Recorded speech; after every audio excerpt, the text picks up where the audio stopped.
Hello दोस्तों, मेरा नाम डॉक्टर ओपी गर्ग है।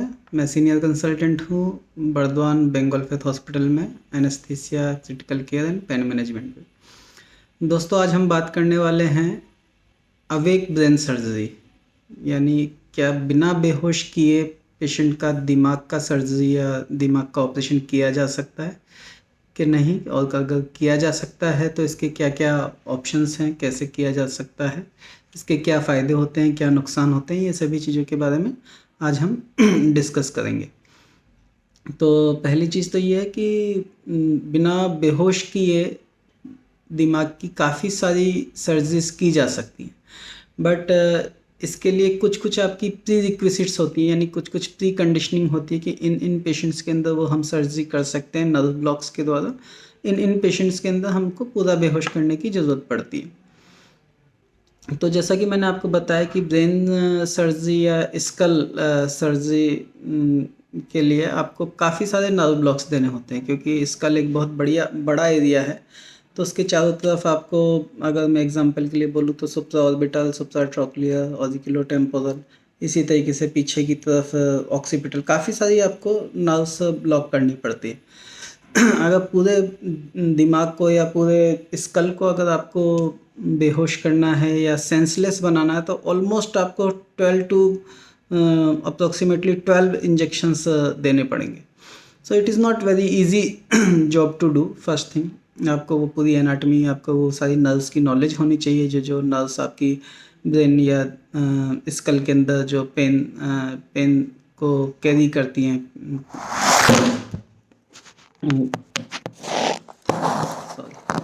सो आपको ये सारी एनाटमी पता होनी चाहिए, और दूसरा आपका उसी फील्ड में अच्छा एक्सपीरियंस होना चाहिए जिससे कि आप वो चीज़ कर सकें। सो पहली चीज़ तो ये कि एक सीनियर या एक्सपीरियंस्ड एनेस्थेटिस्ट ही ऐसा कर सकता है।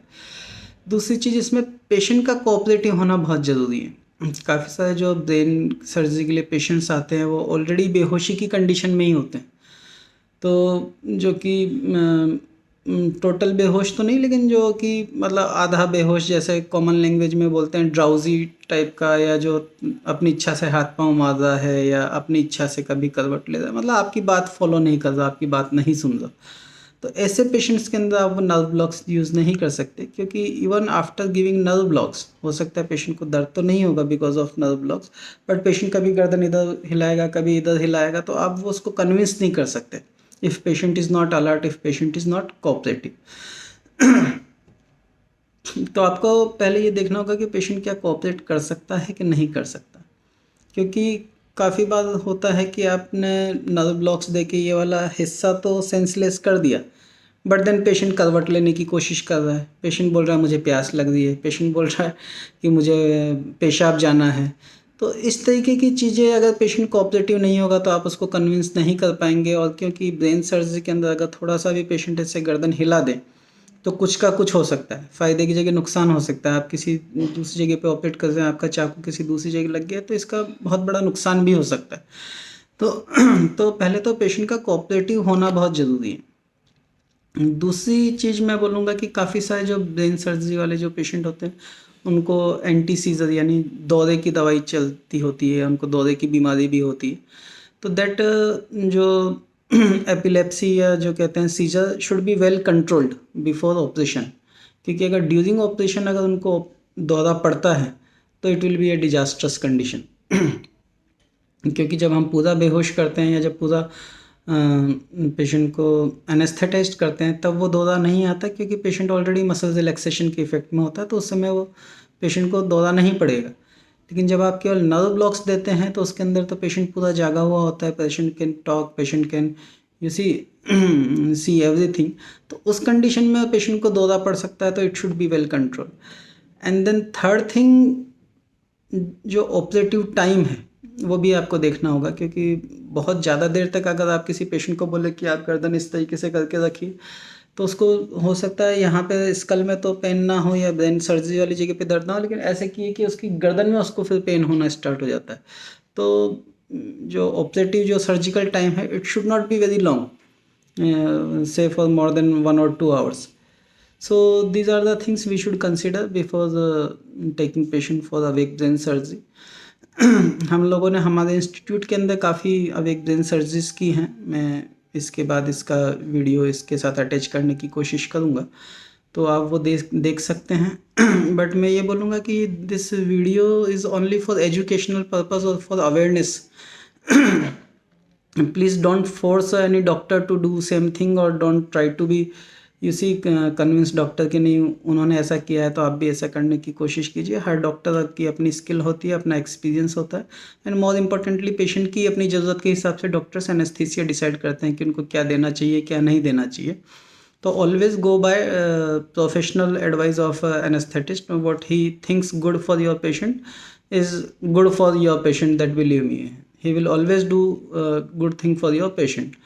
तो अभी पहले आप ये वीडियो देख लीजिए, फिर मैं उसके बाद बात करता हूँ। Everyone, this is awake craniectomy done by Dr. Navneet. You can see bug hole is done, hematoma is evacuated.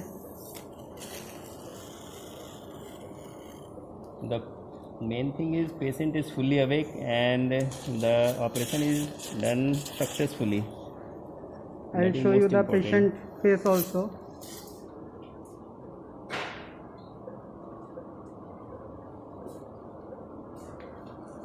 চোখ খুলুন তো। নাম বলুন, আপনার নাম কি? ফজলে হক। ঠিক আছে, দেখি হাত তুলুন তো ভালো করে। পেশেন্ট ইজ মুভিং হ্যান্ড, নিচে রাখুন। ঠিক আছে, আপনি কমফর্টেবল আছে তো? হ্যাঁ। ঠিক আছে, patient is comfortable. This is another awake brain surgery we are doing in Bengal State Medical Hospital.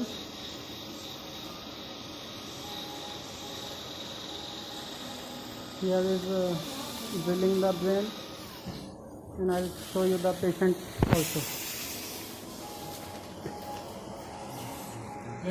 চোখ খুলুন তো। চোখ খুলো তো। ঠিক আছো? ঠিক আছে তো? নাম বলুন তো তোমার। বিষ্ণু রাউতি। আচ্ছা, হাত তুলুন দেখি, তোমার হাত তুলুন তো। এটা ডান হাতটা হ্যাঁ, তুলো। পুরো উপর করে তুলুন ভালো করে। বাস ঠিক আছে, রেখে দাও, রেখে দাও, নিচে না রেখে দাও। ঠিক আছে, থ্যাংক ইউ। जी, तो दोस्तों जैसा आपने देखा कि ये हमने जो ऑपरेशन किए ब्रेन सर्जरीज की, in this patient was totally awake and was talking and was following command. ऐसे हमने और भी कुछ ब्रेन सर्जरीज की हैं, बट वो थोड़ी सी कॉम्प्लेक्स थी, इसलिए उन वीडियोस को मैंने इसके अंदर शामिल नहीं किया। These are only for awareness purpose. और इसके अंदर मैं एक बात बता दूं कि इसमें मैंने एक जगह पे जहाँ पे बोला है कि पेशेंट का ब्रेन ड्रिल किया जाता है, वो एक्चुअली ब्रेन नहीं, वो स्कल ड्रिल किया जाता है, जिससे कि आपकी जो हड्डी जो होती है स्कल की, उसको ड्रिल करके उसमें छेद बना के उसके थ्रू आप ब्रेन तक पहुँचते हैं। तो एक ये मैंने इसमें स्कल ड्रिल की जगह मैंने ब्रेन ड्रिल गलती से बोल दी। तो इसका फ़ायदा दोस्तों ये होता है कि जब आप पेशेंट को पूरा बेहोश नहीं करते, तो सबसे पहली चीज़ तो आप पेशेंट को मॉनिटर की तरह यूज़ कर सकते हैं। ब्रेन सर्जरीज के अंदर कई बार आपको ये भी खतरा होता है कि आप जब ऑपरेशन कर रहे हैं तो कोई गलती से कोई ऐसी चीज़ को आप हिट ना कर दें जिससे कि पेशेंट्स का हाथ में या पाँव में पैरालिसिस हो जाए, या पेशेंट्स बोल ना पाए, या लैंग्वेज एरिया के अंदर उसके कोई प्रॉब्लम हो जाए। तो you continuously you can keep talking to the patient and then ask patient कि आप हाथ उठाइए ताकि आपको पता चले yes his hand is still working. नाम बताइए ताकि आपको पता चल सके कि पेशेंट कैन स्टिल टॉक, या पेशेंट की बात करने में कोई प्रॉब्लम तो नहीं आ रही। तो it is very good technique to assess function of patient by using patient himself. उसके लिए आपको कोई अलग से कोई मॉनिटर की ज़रूरत नहीं है, पेशेंट खुद ही आपको बता सकता है कि यस मेरा सब कुछ ठीक ठाक चल रहा है। Then surgeon is all convinced that yes he didn't do any harm to the patient. Second thing ये होती है कि क्योंकि पेशेंट को हमने बेहोश ही नहीं किया तो उसको होश में लाने की ज़रूरत नहीं होती, या और पेशेंट क्योंकि ऑलरेडी होश में होता है, तो इफ़ सर्जरी इज स्मॉल तो उसको पेशेंट को 2-3 दिन 4 दिन एडमिट रखने की ज़रूरत नहीं है। आप पेशेंट को वेरी नेक्स्ट डे डिस्चार्ज कर सकते हैं if everything all right from the surgeon side. तो ये कुछ इसके फ़ायदे हैं अदर देन जो मेडिकल जो अदर जो फ़ायदे हैं जो कॉमन आदमी के जो समझने के लिए, ये सारे इसके फ़ायदे भी हैं। नुकसान मैंने आपको पहले से ही बता दिया कि इसके लिए पेशेंट का कोऑपरेटिव होना ज़रूरी है। पेशेंट्स का जो सर्जिकल टाइम है वो बहुत ज़्यादा नहीं लगना चाहिए, तभी हम ये कर सकते हैं। और ऑब्वियसली कि पेशेंट का सीजर कंट्रोल वगैरह बाकी जो चीज़ें हैं वो वेल कंट्रोल होनी चाहिए। थैंक यू दोस्तों। इससे रिलेटेड अगर आप कुछ और मुझसे जानना चाहते हैं तो आप मुझसे इसी चैनल पे संपर्क कर सकते हैं। Thank you.